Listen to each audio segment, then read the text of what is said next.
আসসালামু আলাইকুম। নবম শ্রেণীর শিক্ষার্থী, তোমাদের লগারিদমের ধারণা এবং প্রোগ্রেক অনুশীলনী ৮০ পৃষ্ঠায় ৫ নম্বর যে সমস্যাটা দেওয়া আছে, এই সমস্যা আমরা এখন সলভ করব। সমস্যাটা প্রথমেই বলা হচ্ছে যে করোনা ভাইরাসের নাম তোমরা জানো। এই ভাইরাস দ্রুত ছড়ায়।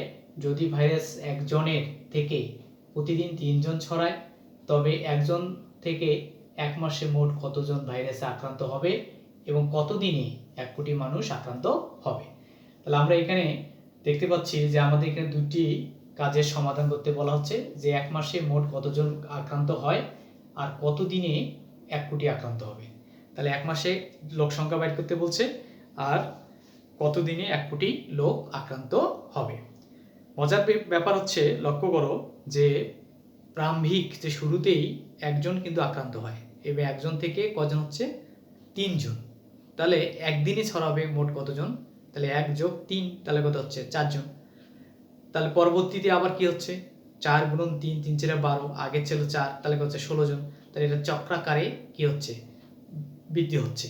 অর্থাৎ চক্রকর্মিক যে মূলধন সূত্র, এই সূত্রটা ব্যবহার করে কিন্তু আমরা এই অঙ্কটা ইজিলি ভাবে করতে পারি। তাহলে আসো এই সূত্রের মাধ্যমে আমরা কিভাবে এখানে সমাধান করব। তাহলে প্রথমেই বলা হচ্ছে যে শুরুতেই তার আক্রান্ত ছিল কয়জন? একজন। তাহলে আমরা মনে করি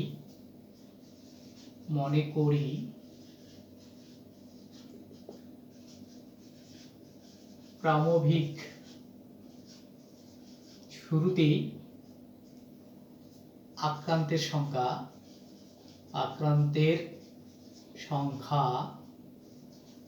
কতজন? সংখ্যা হবে পি সমান হচ্ছে ১ জন। শুরুতে ছিল কয়জন? ১ জন। এবং একজন থেকেই কয়জন করে বাড়বে? ৩ জন করে। তার মানে কি, এখানে আক্রান্তের হার হচ্ছে এখানে ৩। তাহলে আক্রান্তের হার, তাহলে এখানে হার আমরা কি দ্বারা প্রকাশ করি? আর দ্বারা। আর ইকুয়াল হচ্ছে ৩। তারপরে বলা হচ্ছে যে ১ মাস, তাহলে এখানে সময়টা হচ্ছে কত? ১ মাস। তাহলে এখানে সময় হচ্ছে n ইকুয়াল ১ মাস। তাহলে ১ মাস আমরা কতদিন জানি? সাধারণত ৩০ দিন। ৩০ দিন, তাহলে n ইকুয়াল হচ্ছে কত? ৩০ দিন। এই ৩০ দিনে কতজন আক্রান্ত হবে করোনা ভাইরাস, এটাই এখানে নির্ণয় করতে বলা হচ্ছে। তাহলে এখানে দেখো যে অতএব আমরা কি জানি? আমরা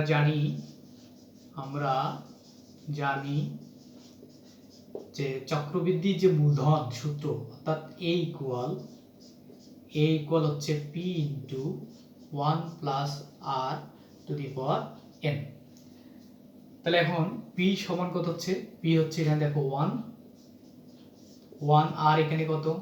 3, n 30 ডেজ।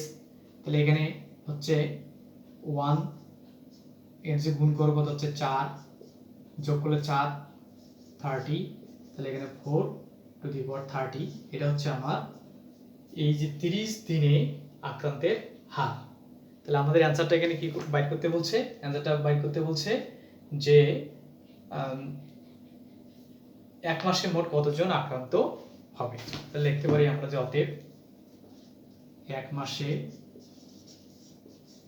মাসে মোট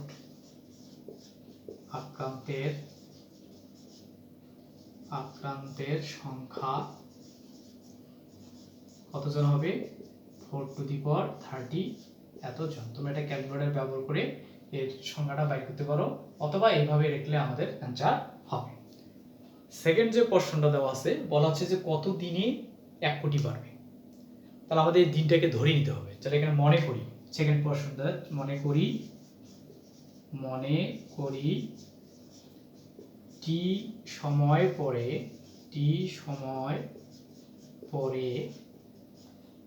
১ কোটি